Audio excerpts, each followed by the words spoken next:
আলাইকুম। তো দেখো আজকে আমাদের লেকচারের বিষয় ছিল হচ্ছে তোমাদের আংশিক চাপ, তাই না? আংশিক চাপ রিলেটেড কথাবার্তা বলবো আজকে। তো আংশিক চাপ জিনিসটা কি আগে সেটা বুঝতে হবে, ঠিক আছে? তো চলো দেখি আংশিক চাপ জিনিসটা কি। দেখো এখানে আছে কোনো নির্দিষ্ট তাপমাত্রায় পরস্পর বিক্রিয়াহীন একাধিক গ্যাসের মিশ্রণের মোট চাপ ওই মিশ্রণের উপাদান গ্যাসসমূহের আংশিক চাপের সমষ্টির সমান। তার মানে বোঝাইছে তাপমাত্রা নির্দিষ্ট থাকবে এবং পরস্পর বিক্রিয়াহীন। তার মানে ধরো এই যে একটা যদি আমি গ্যাস পাত্র নিই, এখানে অনেকগুলো গ্যাসের অণু থাকবে, বাট তারা কেউ কারোর সাথে বিক্রিয়া করবে না, ঠিক আছে? বাট তারা প্রত্যেকে কিন্তু পাত্রের গায়ে আলাদা আলাদা চাপ দিবে। ধরো এটা যদি এ গ্যাস হয় তাহলে পাত্রের গায়ে চাপ দিবে পি এ, এটা বি গ্যাস হলে পাত্রের গায়ে চাপ দিবে পিবি, এটা সি গ্যাস হলে পাত্রের গায়ে চাপ দিবে পিসি, ঠিক আছে? তো এই যে গ্যাসের মধ্যে যে গ্যাস অণুগুলো আছে এরা পাত্রের গায়ে আলাদা আলাদা করে চাপ দিবে, কিন্তু এরা নিজেরা কোনো বিক্রিয়া করবে না, এরা একে অপরের থেকে অলওয়েজ ডিস্টেন্স মেনটেন করে আছে, ঠিক আছে? তো আংশিক চাপ সূত্রটা হচ্ছে এই যে গ্যাস অণুগুলো বিক্রিয়াহীন অবস্থায় আছে এবং তারা যে পাত্রের গায়ে চাপ দিচ্ছে, তো এই এই সবগুলা যে মানে হচ্ছে চাপ দিচ্ছে যে আলাদা আলাদা করে, এই সবগুলা মানে যদি আমরা যোগ করি তাহলে আমরা কি পাই? মোট চাপ পেয়ে যাই, ঠিক আছে? তাহলে পি টোটাল ইজিক্যাল টু কী হবে? P A plus PB plus PC, তারপরে আবার এখানে ডি ই এফ, মানে যাই হোক না কেন। তো এখানে মূলত বোঝানো হয়েছে যে কোনো একটা নির্দিষ্ট তাপমাত্রা মানে তাপমাত্রা কোনো চেঞ্জ হবে না, পরস্পর বিক্রিয়াহীন একাধিক গ্যাসের মিশ্রণের, এই যে পরস্পর বিক্রিয়াহীন একাধিক গ্যাস মিশ্রণ বা গ্যাস অণুদের মোট চাপ, এই যে তাদের যে চাপ আছে, এদের যে এদের যে চাপগুলোর যে যোগফল বা মোট চাপ ওই মিশ্রণের উপাদানে গ্যাস অণুসমূহের আংশিক চাপের সমষ্টির সমান, ঠিক আছে? তো এই যে তাই তো বললাম যে এই গ্যাসের জন্য যে একটু চাপ আংশিক চাপ, এই গ্যাসের জন্য যে একটু আংশিক চাপ, এই গ্যাসের আংশিক চাপ, এই সবগুলো আংশিক চাপ যদি তুমি একত্রে মিলাও তাহলেই তুমি কি পাবা? মোট চাপ পাবা। আর এই কথাটা এখানে বলা হয়েছে, বোঝা গেছে? ওকে, সেজন্য এখানে লিখছি P total is equal to P A plus PB plus PC plus PT dot dot dot dot, মানে যত গ্যাস থাকে তত গ্যাস, ঠিক আছে?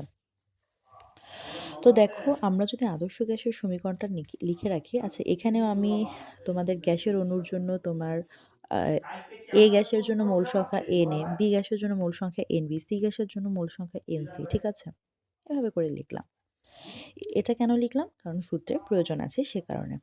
আচ্ছা, তো এখন আমি তোমাদের আংশিক চাপের এই যে পি টোটাল, এই আংশিক চাপের সূত্রটা মানে কি? পি টোটাল হবে প্রত্যেক গ্যাসের আংশিক চাপের যোগফলের সমষ্টির সমান। এইটা আমাকে হচ্ছে তোমার প্রমাণ করতে হবে, ঠিক আছে? কেন প্রমাণ আমরা শিখব? কারণ হচ্ছে বিগত বছরে আংশিক চাপের প্রমাণ আসছে পরীক্ষায়, বোর্ড কোয়েশ্চেন আমি তোমাদের একটু পরে দেখাবো। তার আগে আমরা আংশিক চাপের প্রমাণটা একটু পড়ে নিই, ঠিক আছে? প্রমাণটা কিন্তু একদম ভালোভাবে বুঝে মুখস্থ করতে হবে। ওকে, মুখস্থ না, দু একবার প্র্যাকটিস করলে আর কি হয়ে যাবে। তো এখানে মোল সংখ্যা তিনটারও আলাদা আলাদাভাবে দিয়েছি। এ গ্যাসের মোল সংখ্যা এন এ, বি গ্যাসের মোল সংখ্যা এন বি, সি গ্যাসের মোল সংখ্যা এন সি। কেন লিখলাম একটু পরে আসতেছে। তো দেখো আমি হচ্ছে এখানে তোমার আদর্শ গ্যাসের সমীকরণটা ফার্স্টে লিখছি, ঠিক আছে? ধরো আমরা তিনটা গ্যাস বিবেচনা করে কাজ করি, A gas B gas C gas, কারণ এতগুলো লিখতে লিখতে তো আমাদের হয়রানি হবে, তাই না? তো আমরা just a gas B gas R C gas চিন্তা করে আমরা হচ্ছে তোমার বিক্রিয়াটা সলভ করব।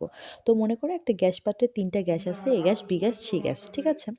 তো আমাদের ফার্স্টে হচ্ছে আগে আমি আদর্শ গ্যাস সমীকরণটা লিখি। আদর্শ গ্যাস সমীকরণটা হচ্ছে পিভি ইজিক্যাল টু এন আর টি। পি পি এর নিচে আমি টি কেন দিলাম? পি টি মানে হচ্ছে পি টোটাল, এন টি মানে হচ্ছে এন টোটাল। এই যে N A plus N B plus N C মানে তো এন টোটাল। পিটি মানে কি বা পি টোটাল মানে কি? P A plus PB plus PC plus PD, মানে এখানে তো তিনটা ধরে কাজ করতেছে, তো এই তিনটা, ঠিক আছে? তো দেখো আমি যদি এ গ্যাসের জন্য চিন্তা করি তাহলে আমি জাস্ট এখানে এ বসাবো আর এখানে হচ্ছে টি এর এন এর এই টি এর জায়গায় এ বসাবো, তাহলে এরকম একটা সূত্র দাঁড়ালো। আবার যদি বি গ্যাসের জন্য চিন্তা করি তাহলে এখানে আমি বি বসাবো, এখানে আমি বি বসা একটা সূত্র পড়লো। আবার আমি যদি হচ্ছে সি গ্যাসের জন্য চিন্তা করি তাহলে আমি এখানে সি বসাবো, এখানে সি বসাই, আমার তিনটা সূত্র রেডি করলাম। এই তিনটা সূত্রের যোগফল করলে কিন্তু এই সূত্রটা পেয়ে যাচ্ছে, কারণ এখানে টোটাল টোটাল কথাটা লিখা আছে, ঠিক আছে? বাকিগুলো দেখো সেম। তো এবার দেখো আমি যদি এই এন টোটাল, আমি যদি এখানে এন টোটাল কথাটা লিখি, N A plus N B plus N C, ঠিক আছে? এই যে NA plus NB plus NC, ঠিক আছে? এই NA plus NB plus NC মানে কি? আচ্ছা তুমি একটা জিনিস চিন্তা করো তো, এই NA টা যদি আমি সাইডে রাখি তাহলে RT টা নিচে চলে যাবে না? এই NB আমি সাইডে রাখলে এই RT টা নিচে চলে যাবে না? এই NC টা আমি সাইডে রাখলে RT টা নিচে চলে যাবে না? তো ধরো তখন আমাদের কি দাঁড়ালো? তখন আমাদের দাঁড়ালো NA ইজিক্যাল টু হবে PAV বাই RT। তখন এখানে হবে NB ইজিক্যাল টু আমার PB বাই RT, আর NC ইজিক্যাল টু তখন হবে হচ্ছে আমাদের PCV বাই RT।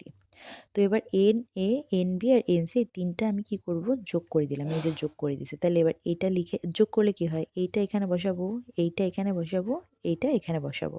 ঠিক আছে? দেখো V বাই RT প্রত্যেকটার থেকে কমন। তো কমন নিয়ে নিলাম। বাকি কি থাকে? PA plus PB plus PC। ওকে? এবার দেখো এখানে আমাদের কি আছে? NT। ঠিক আছে? এই যে NA, NB প্লাস NC মানে কি? N টোটাল। তো আমি এই কথাটা লিখছি N টোটাল VB বাই RT। আচ্ছা, PA plus PB plus PC মানে কি? P টোটাল না? সে কথাটাই আমি লিখছি P টোটাল। ঠিক আছে? তাহলে দেখো এখন RT যদি আমি এই সাইডে নিয়ে যাই তাহলে N total RT is equal two P total V। এই সূত্রটা আমি ফার্স্টে কি করলাম? এখানে দাঁড় করালাম। ঠিক আছে? তো এইখান থেকে আমি আবার এখানে চলে যাই। এনটিটা সাইডে রেখে আমি হচ্ছে সব কিছু এই সাইডে নিয়ে যাই। মানে এনটিটা সাইডে রেখে এখানে আমার এখানে কি ছিল একটু আগে? এন টোটাল আরটি ছিল। তাহলে এখানে ছিল পি টোটাল ভি, তাহলে আমি ওই আরটিটা আমি নিচে পাঠাই দিলাম। এবার দেখো আমি এন টোটাল আলাদা করে রাখলাম, পি টোটাল আলাদা করে রাখলাম। এটা আমার একটা টেকনিক। আমি এন টোটাল আলাদা করে রাখবো, পি টোটাল আলাদা করে রাখবো। রাখার পরে এন টোটাল মানে কি? N A plus N B plus N C লিখলাম। পি টোটাল তো আলাদা, আর হচ্ছে তোমার এটা আলাদা। ঠিক আছে? ওকে। আচ্ছা, এন টোটাল এন টোটাল কথাটা মানে কি? একটু আগে আমরা কি পাইছি? এন টোটাল মানে দেখো তো। এন টোটাল মানে আমরা এটা পাইছি না যে N total is equal to V by RT PA PB PC। এই জিনিসটা তো পাইলাম, তাই না? এন টোটাল মানে এই জিনিসটা তো পাইছিলাম। তাহলে আমি এখানে লিখতে পারি না যে এন টোটাল মানে এই জিনিসটা? এখন বলতে পারো আচ্ছা ওই পুরনো জিনিস কেন টেনে এনে এখানে লিখলাম? দেখো এখানেও ভি বাই RT আছে, আবার ওই যখন আমি এন টোটাল পাইছিলাম ভি বাই RT দিয়ে এই সূত্র, আসলে তো এই জিনিসটা তো আসতেছে তোমার এইখান থেকেই, তাই না? বাট আমি মধ্যের একটা লাইন আমি ওখানে বসাবো, তার কারণ হচ্ছে যাতে আমি একটু মানে একটা টেকনিক ইউজ করব। তো এই V by RT PA PB plus PC কেন বসালাম? দেখো এখানে আমার হচ্ছে এই সাইডে আমার ভি বাই RT আছে, তাহলে এই সাইডে যদি আমি ভি বাই RT আনতে পারি তাহলে দুইটা আমি উঠাই দিতে পারবো। তো আমি দুইটা ভ্যানিশ করে দিলাম, তাহলে কি থাকে? P total is equal two PA PB plus PC। আমার সূত্র মিলে গেছে। যেটা আমার মেনলি প্রমাণ করার কথা ছিল যে পি টোটাল মানে হচ্ছে এ গ্যাসের চাপ, বি গ্যাসের চাপ আর সি গ্যাসের চাপ, তাই না? এই তিনটা যোগফল করলে আমি পি টোটাল পাওয়া যায়। মানে প্রত্যেক গ্যাসের আংশিক আংশিক চাপের যোগফলই হচ্ছে আমাদের মোট চাপের সমান, আর এটাই হচ্ছে আমাদের আংশিক চাপের সূত্র। বোঝা গেছে? ওকে। দেখো আরেকটা সূত্র আছে আংশিক চাপের। আংশিক চাপ ইজিক্যাল টু মোল ভগ্নাংশ গুণ মোট চাপ। ঠিক আছে? মোল ভগ্নাংশ মানে তো আমরা সবাই জানি নিজের মোল বাই মোট মোল, আর গুণ হচ্ছে মোট চাপ। তো এভাবে করে আংশিক চাপের একটা সূত্র বের করা যায়। আর একটা জিনিস দেখো, আর মেইনলি যে আমাদের সূত্র দিয়ে ম্যাথ করতে হয় সেটা হচ্ছে তোমাদের ধরো দুইটা পাত্র আছে, P1 V1 P2 V2 আছে। এবার তোমাকে যদি বলতো P3 V3 বের করতে, তাহলে আমি কি বের করতাম? P1 V1 plus P2 V2। ঠিক না? এভাবে করে আমি বের করে যাইতাম। যারা বয়েল চার্লসের সূত্র মুখস্থ করছো বা পারো তাদের এটা বুঝতে মনে হয় না কোনো প্রবলেম হবে। ঠিক আছে? আমরা পড়াইছিলাম না যে PN VN is equal to P1 V1 plus P2 V2 plus P3 V3, এভাবে করে করে আমরা যাইতাম না? সো ওই ওরকমই কাইন্ড অফ। ঠিক আছে? এবার দেখো, সো এই যে সূত্রটা আমি লিখলাম, ঠিক আছে? এখন এই যে ফাইনাল যে সূত্রটা P3 V3, এটারে যদি আমি P টোটাল V টোটাল ধরি, ঠিক আছে? এটাকে যদি আমি ধরি P টোটাল ভি টোটাল, এরকম যদি আমি ধরি তাহলে P1 V1 প্লাস এটা মানে কি হবে? তখন P1 V1 plus P2 V2। তখন এই ভি টোটালটা যদি আমি নিচে পাঠাই তাহলে আমার সূত্র কি দাঁড়ালো? আমার সূত্র তখন দাঁড়ায় P total is equal to P1 V1 plus P2 V2 by V total. এটাই মেনলি হচ্ছে তোমার আংশিক চাপের সূত্র। এই সূত্র দিয়ে আমরা ম্যাথ করি। ঠিক আছে? ওকে। এবার একটা কথা আছে যে ভি টোটাল যে জিনিসটা আছে, ভি টোটাল, এই ভি টোটালটা যদি তোমার ধর এরকম ২টা পাত্র দেওয়া আছে, ২টা পাত্র দেওয়া থাকলো। এবার বলল যে হচ্ছে ২টা পাত্র তোমার স্টপকক দ্বারা হচ্ছে তোমার আটকানো আছে। সেই ক্ষেত্রে তোমার ধরো তারপরে এখানে তোমার একটা P1 এর মান দেওয়া আছে, একটা V1 এর মান দেওয়া আছে, P2 এর মান দেওয়া আছে, V2 এর মান দেওয়া আছে। ঠিক আছে? তখন তুমি যে জিনিসটা করবা, তোমাকে প্রশ্নে চাইলো P total is equal to what, বা মোট চাপ ইজিক্যাল টু কত। এখন তোমার তখন ভি টোটালটা তো তোমার দেওয়া নেই, কিভাবে বের করবা তখন? ভি টোটালটা তখন হবে ভি টোটাল আচ্ছা টোটাল মানে কি, সব কিছুর যোগফলকেই তো টোটাল বলি, তাই না?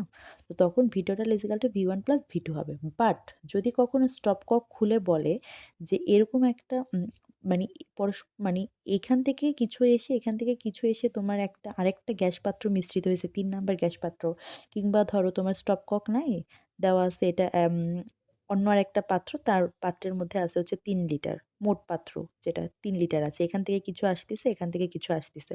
এখন এই পাত্রের জন্য P total is equal to what, এমন যদি কোশ্চেন আসে, মানে আলাদা যদি পাত্র থাকে, এই কথাটা লিখে দিছে, আলাদা পাত্র হলে ভি টোটাল ওই পাত্রের আয়তন। তার মানে তখন কিন্তু তুমি ভি টোটালের জায়গায় V1 প্লাস V2 বসাইতে পারবে না, কারণ তোমার আলাদা করে তখন কি স্টপকক নাই, মানে স্টপকক খুলে দিয়ে আলাদা একটা পাত্র হয়েছে, তখন তোমার যেই আয়তনটা দেওয়া থাকবে, তুমি ভি টোটাল ইজিক্যাল টু তখন তোমার সেই আয়তনটাই লিখতে হবে। এটাই জাস্ট বোঝানো, ঠিক আছে?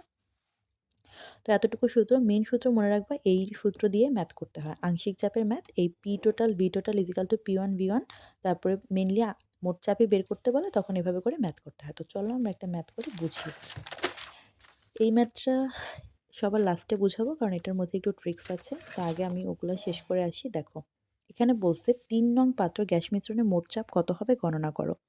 তো এই যে বলছি ১ নং পাত্র ২ নং পাত্র মানে এড করে আমার হচ্ছে ১-২ নং পাত্র থেকে আমার হচ্ছে আরেকটা নতুন পাত্র হয়েছে ৩ নং পাত্র, ঠিক আছে? বাট এখানে দেখো আমার কিন্তু আলাদা করে আয়তন দেওয়া আছে, ভি টোটালের মান আলাদা করে দেওয়া আছে। তখন কিন্তু আমি V1 প্লাস V2 করতে পারবো না, কারণ আমার আলাদা ভি টোটালের মান দেওয়া আছে।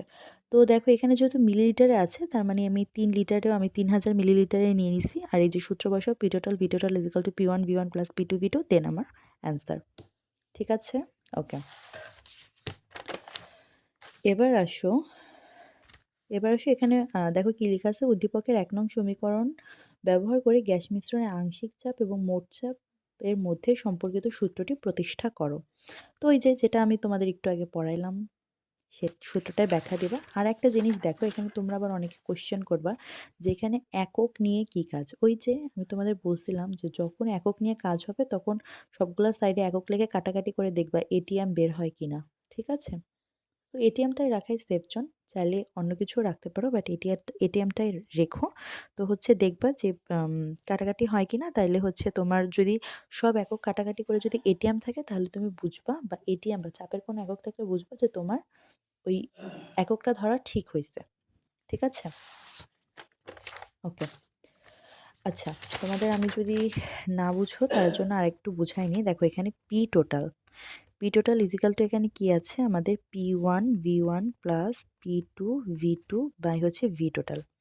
দেখো এখানে আমি হচ্ছে যে এককটা ধরছিলাম, এটাও আছে আমার এটিএমে ছিল, এইটাও ছিল আমার হচ্ছে কিসে, V1টা কিসে আছে, V1টা আছে আমার মিলিলিটারে, প্লাস এটা আমার এটিএমে আছে, এটা আমার আছে মিলিলিটারে, এটাও আমার আছে মিলিলিটারে।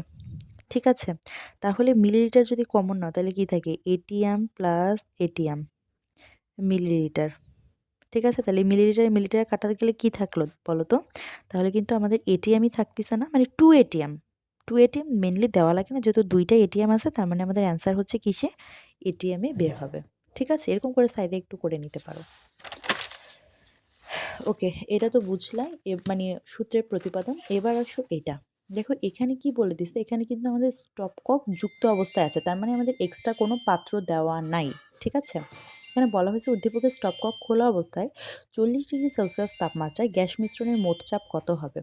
আচ্ছা, যেহেতু স্টপকক খোলা নাই, তার মানে আমাদের স্টপকক খোলা অবস্থায় ৪০ ডিগ্রি সেলসিয়াস তাপমাত্রায়, আচ্ছা স্টপকক খোলা অবস্থায় ৪০ ডিগ্রি সেলসিয়াস তাপমাত্রায়, তাহলে আমাদের স্টপককটা খুলতে হবে। বাট দেখো তো আমাদের প্রশ্নে কতটুকু ডিগ্রি সেলসিয়াস দেওয়া আছে। আমরা কিন্তু সবসময় পড়ছি যে আংশিক চাপ মানে হচ্ছে আমাদের নির্দিষ্ট তাপমাত্রায়, ঠিক আছে? তার মানে আমাদের ফার্স্টে সবসময় মনে রাখবা প্রশ্নে যে তাপমাত্রাটা দেওয়া থাকবে সেই তাপমাত্রাটা দিয়ে আমাদের ফার্স্টে আগে বের করতে হবে। মানে 25°C তাপমাত্রা ধরে আগে বের করব। ঠিক আছে? তো ধরো 25°C তাপমাত্রা দেওয়া আছে। তো 25°C তাপমাত্রা ধরে এখানে তো মোট চাপ বের করতে বলছে না? তাহলে 25°C তাপমাত্রা ধরেই মানে তাপমাত্রা আমি কোনো চেঞ্জ করব না। যা দেওয়া আছে মানে আমি মনে, মনে সেটাই ধরলাম। ধরে আমি পি টোটাল এর মান বের করলাম। এখানে যেহেতু নতুন কোনো আ পাত্র দেওয়া নাই সেজন্য এই ১ নাম্বার পাত্র ২ নাম্বার পাত্রের আয়তন যোগ করলাম। যোগ করে আমি পি টোটালটা বের করলাম। বাট আমাকে বলছে কি 40°C তাপমাত্রায় মোট চাপ বের করতে।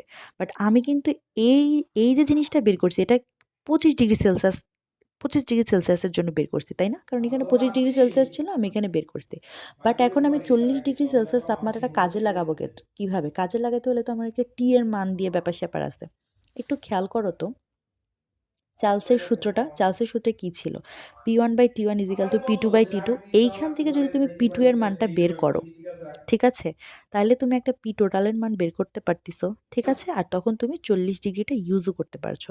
তো T1 = 25° ধরবা, T2 = 40° ধরবা আর P1 এই যে টোটালটা বের হইছে এই টোটালটা তুমি ধরে দেন P2 এর মান বের করবা। তখন তোমার হবে 40°C তাপমাত্রায় মোট চাপ। ঠিক আছে? ওকে। এবার দেখো লাস্টের যে ম্যাথটা ছিল সেটা। এখানে বলা আছে 30°C তাপমাত্রায় ২ লিটার আয়তনের পাত্রে A ও B গ্যাসদ্বয় মিশ্রিত করলে মিশ্রণের মোট চাপ কত হবে?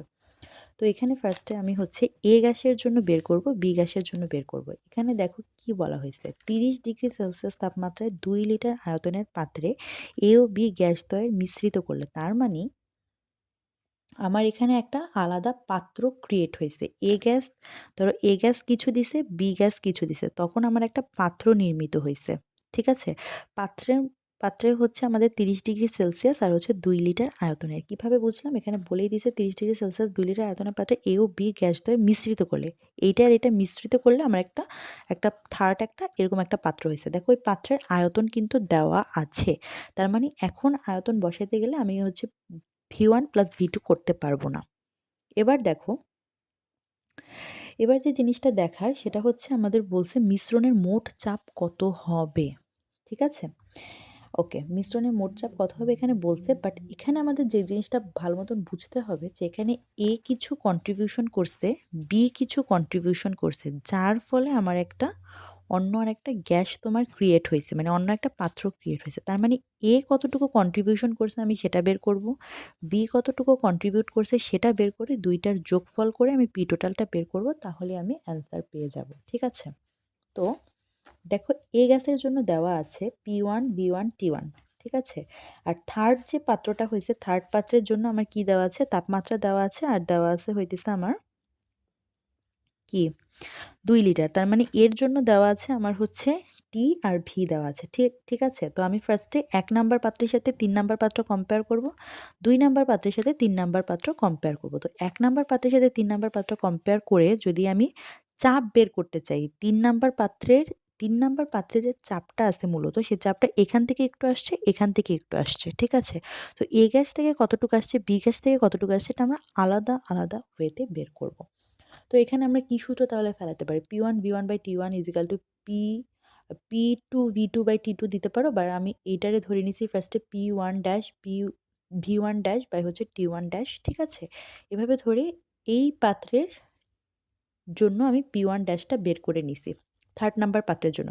এই P1 ড্যাশটা হচ্ছে A গ্যাস কতটুকু চাপ দিছে থার্ড নাম্বার পাত্রের জন্য সেটা। আর বি গ্যাসের জন্য ঠিক সেম প্রসেসে বি গ্যাস কতটুকু তোমার চাপ দিছে থার্ড নাম্বার পাত্রে সেটা বের করব। ঠিক আছে? এই দেখো বলা আছে এসটিপিতে। তার মানে এসটিপিতে আমরা জানি এসটিপিতে আয়তন কত হয়? ২২.৪ লিটার, তাই না? এসটিপিতে তাপমাত্রা কত? এসটিপিতে তাপমাত্রা কত বলো তো? 25°C ঠিক আছে? ওকে, 25°C আর হচ্ছে তোমার আ কোথায় গেল? আর হচ্ছে তোমার তাপমাত্রা কত হয়? সরি। তাপমাত্রা হয় হচ্ছে আমাদের ২৭৩ কেলভিন। ঠিক আছে? আচ্ছা ২৭৩ কেলভিন হয় ভুলে গেছি। ওকে, আ ভুলে বলে ফেলছি। ঠিক আছে? তাপমাত্রা হয় আমাদের ২৭৩ কেলভিন। ওকে? আর আচ্ছা যাই হোক, তো এবার এসটিপিতে এই জিনিসগুলো দেওয়া আছে। এসটিপি আর এসএটিপি এই ২ টা কিন্তু আলাদা, আলাদা ইনফরমেশন লেকচারে বলে দিছিলাম, সেটা একটু মনে রাখবা।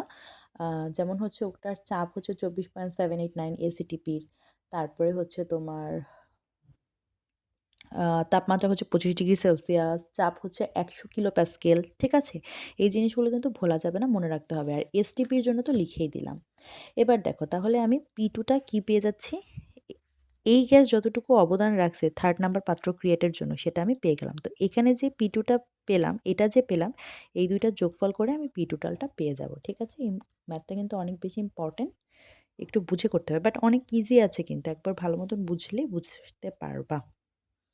ওকে, অন্যগুলা থেকে কিন্তু এটা একটু ডিফারেন্ট, রাইট?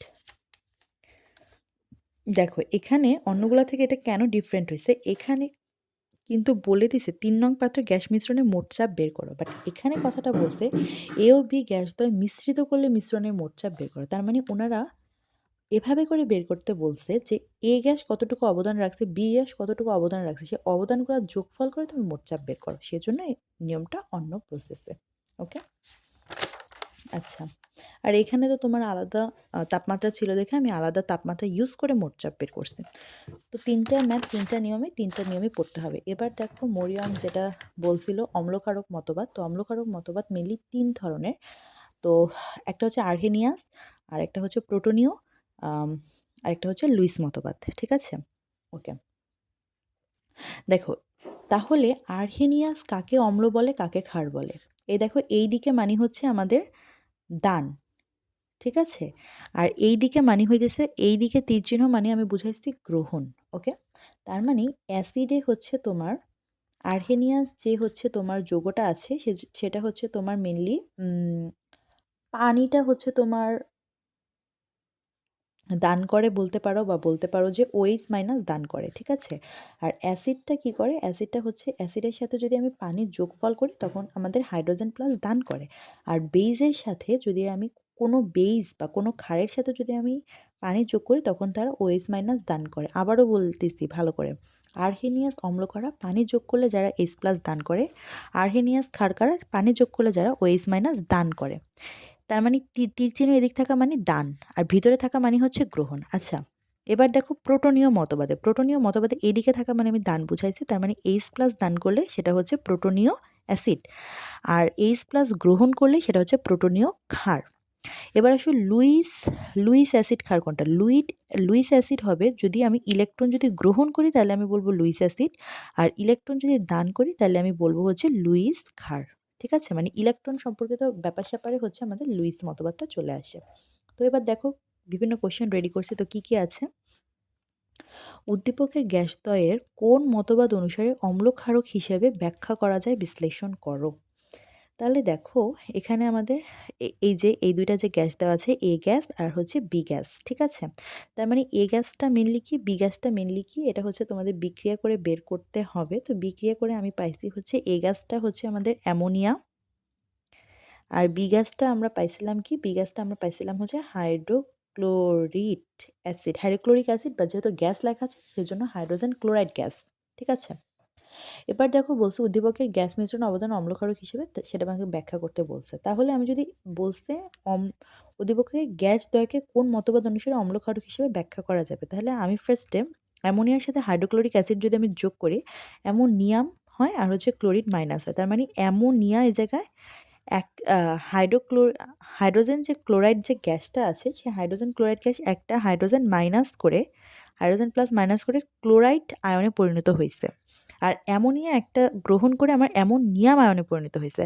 তার মানে হাইড্রোজেন একটা প্রোটন, এটাকে কি বলা হয়? হাইড্রোজেন প্লাস মানে কিন্তু প্রোটন। তার মানে একটা হাইড্রোজেন প্লাস যদি মাইনাস হয় তার মানে ত্যাগ করাকে কি বলে? দেখো এখানে পড়ছিলাম আমরা যদি গ্রহণ করে তাহলে বেস, আর যদি ত্যাগ করে তাহলে এসিড। তার মানে হাইড্রোজেন যে ক্লোরাইডটা আছে সেটা হচ্ছে আমাদের প্রোটোনীয় অ্যাসিড, প্রোটোনীয় মতবাদ অনুসারে এটা হচ্ছে অ্যাসিড, আর অ্যামোনিয়া হচ্ছে ক্ষার। ঠিক আছে? এই যে লিখে দিছি, যেহেতু এটা গ্রহণ করছিল তাই বেস বা ক্ষার, প্রোটোনীয় মতবাদ অনুসারে, আর যেহেতু এটা মাইনাস করে ক্লোরাইড আয়ন হচ্ছিল সেজন্য এটা অ্যাসিড প্রোটোনীয় মতবাদ অনুসারে। বোঝা গেছে জিনিসটা? ওকে। দেখো এখন তুমি বলতে পারো, আচ্ছা আমরা কি তোমার আর্হেনিয়াসভাবে কি ব্যাখ্যা দিতে পারি না? আর্হেনিয়াসভাবেও তুমি ব্যাখ্যা দিতে পারো, বাট হচ্ছে প্লুটোনীয় মতবাদ অনুসারে একটা করে সেভ করে দিলেই হয়, ঠিক আছে? যেহেতু বলছে গ্যাস দ্বয়কে, আচ্ছা গ্যাস দ্বয় মানে কি? দুইটা গ্যাসের মানে যোগফল করতে বলছে, ঠিক আছে? সেজন্য যোগফল করে আমাদের হচ্ছে এটাই হওয়ার ছিল, এটাই হয়েছে। আর যদি আমাদেরকে বলতো যে হচ্ছে বিভিন্ন মতবাদ অনুসারে দেখাও, তাহলে আমি অ্যামোনিয়ার সাথে পানি যোগ করতাম, তখন দেখতাম যে আসলে কি ওএইচ মাইনাস দান করতিছে নাকি। তাহলে আমি তখন বুঝতাম যে তাহলে হয়তোবা তোমার আর্হেনিয়াস বেস হইতো, ঠিক আছে? বাট এখানে বলছে গ্যাস দ্বয়কে, সেজন্য আমি হচ্ছে কি করছি, গ্যাসটা দুইটা যোগ করছি, যে দুইটা গ্যাস পাইছি সে দুইটাকে যোগ করে দেখছি। ওকে, এবার দেখো এখানে লেখা আছে উদ্দীপকের যৌগ দুটির মধ্যে লুইস ক্ষারক হিসেবে কাজ করলেও অপরটি লুইস অ্যাসিড হিসেবে কাজ করে না কেন, ব্যাখ্যা করো। ওকে, লুইস অ্যাসিডের ক্ষেত্রে একটা ট্রিক্স বলে দিই। লুইস অ্যাসিড ক্ষারের ক্ষেত্রে মনে রাখবা অলওয়েজ মুক্তজোড় আর অষ্টক সম্প্রসারণ বা প্রসারণের উপর তোমার হচ্ছে লুইস অ্যাসিড আর ক্ষার বেস করে, ঠিক আছে? তার মানে উদ্দীপকে আমরা যে জিনিসটা দেখতেছি অ্যামোনিয়া আর হচ্ছে হাইড্রোজেন ক্লোরাইড গ্যাস। তো অ্যামোনিয়া আর হাইড্রোজেন ক্লোরাইড দিয়েই বেশিরভাগ তোমার অম্লকারক মতবাদটা আসে। তো এই একটা জিনিস মনে রাখবা যে অ্যামোনিয়ার মাথার উপর দুইটা মুক্তজোড় ইলেকট্রন থাকে, এটা কিন্তু অলওয়েজ মনে রাখবা, ঠিক আছে? অ্যামোনিয়ার মাথার উপর দুইটা মুক্তজোড় ইলেকট্রন থাকে। তাহলে আমরা তো আগে থেকেই জানি যে মুক্তজোড় ইলেকট্রন অষ্টক সম্প্রসারণ বা প্রসারণ হলে একটা লুইসের ব্যাপার-স্যাপার থাকে, ঠিক আছে? তো অ্যামোনিয়া যেহেতু মুক্তজোড় ইলেকট্রন থাকবে সেজন্য সে একটা প্রোটন গ্রহণ করতে পারে, ঠিক আছে? একটা প্রোটন গ্রহণ করে সে কী হয়ে যায়, অ্যামোনিয়াম আয়নে পরিণত হয়ে যায়। ওকে, তো দেখো এখানে একটা ইলেকট্রনের ট্রান্সফার হইল, সেজন্য আমরা বলতে পারি যে এখানে আমরা কি পড়ছিলাম যে তোমার হচ্ছে কি বলে, যে ইলেকট্রন দান করবে তাকে আমরা কি বলি, তাকে আমরা বলি হচ্ছে তোমার লুইস ক্ষার, তাই না? যে ইলেকট্রন দান করবে তাকে আমরা লুইস ক্ষার বলি। তো এই যে দুইটা ইলেকট্রন আছে, প্রোটনটা গ্রহণ করে ইলেকট্রন দুইটারে কি করছে, দান করছে, ঠিক আছে? এই ইলেকট্রন দুটাকে দান করে দিছে বা মুক্তজোড়গুলারে দান করে এই প্রোটনটা সে কি করে, গ্রহণ করে। তো এই কারণে এটা হচ্ছে কি আমাদের, এটাকে আমরা বলবো হচ্ছে এমন মানে লুইস ক্ষার, ঠিক আছে? আর হাইড্রোজেন ক্লোরাইড যেটা আছে এই ইলেকট্রনটা কোনো আদান প্রদান কিছুই করে না, সেই জন্য এটা কি তোমার লুইস ক্ষারকও হবে না, অ্যাসিডও হবে না, ঠিক আছে? কারণ আদান প্রদান সে কিছুই করে না। এবার দেখো এই হাইড্রোজেন ক্লোরাইড তাহলে কি হবে, হাইড্রোজেন ক্লোরাইডকে দেখি তো আমি, যদি আমি হচ্ছে পানির সাথে বিক্রিয়া করি দেখি তো কি হয়। হাইড্রোজেন ক্লোরাইডকে পানির সাথে বিক্রিয়া করলে, কারণ আর্হেনিয়াস মানে তো পানি, তাই না? তো পানির সাথে বিক্রিয়া করে যদি এইচ প্লাস দিছে, দেখো পানির সাথে বিক্রিয়া করলে আমার হচ্ছে এইচ প্লাস আর হচ্ছে ক্লোরিন মাইনাস পাচ্ছে। তার মানে আমরা বলতে পারতেছি যে, আচ্ছা এখানে এইচ প্লাস না দিয়ে আমি কথাটা এভাবেও লিখতে পারতাম H3O প্লাস, মানে হাইড্রোনিয়াম আয়ন পাইছি আর হচ্ছে ক্লোরিন মাইনাস পাইছি। এইচ প্লাসও যা, হাইড্রোনিয়াম আয়নও তাই, ঠিক আছে? তো এই যে আমি জিনিসটা যে পাইলাম, প্লাস পাইছি, তার মানে আমি তো বললামই যে হাইড্রোনিয়াম, এটা H3O প্লাস মানে হাইড্রোনিয়াম আয়ন, আর এইচ প্লাস মানেও সেম জিনিস। এই এইচ প্লাস পাওয়া মানে কি, আর্হেনিয়াসে পানির সাথে বিক্রিয়া করে এইচ প্লাস মানে হচ্ছে আমাদের পাওয়া মানে অ্যাসিড।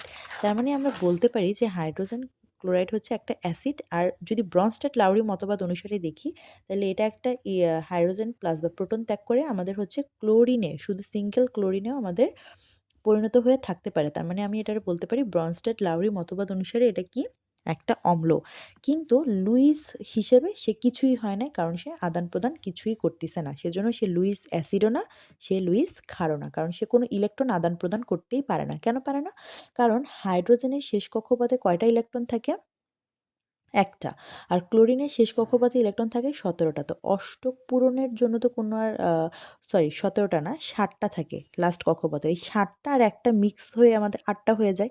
তো এখানে তো অষ্টকটা ফুলফিল থাকে, তাই না? অষ্টক সম্প্রসারণও থাকে না, অষ্টক সংকোচনও থাকে না, প্রসারণও থাকে না। সেই কারণে এই হাইড্রোজেন ক্লোরাইড আমার আদান বা প্রদান কিছুই করে না।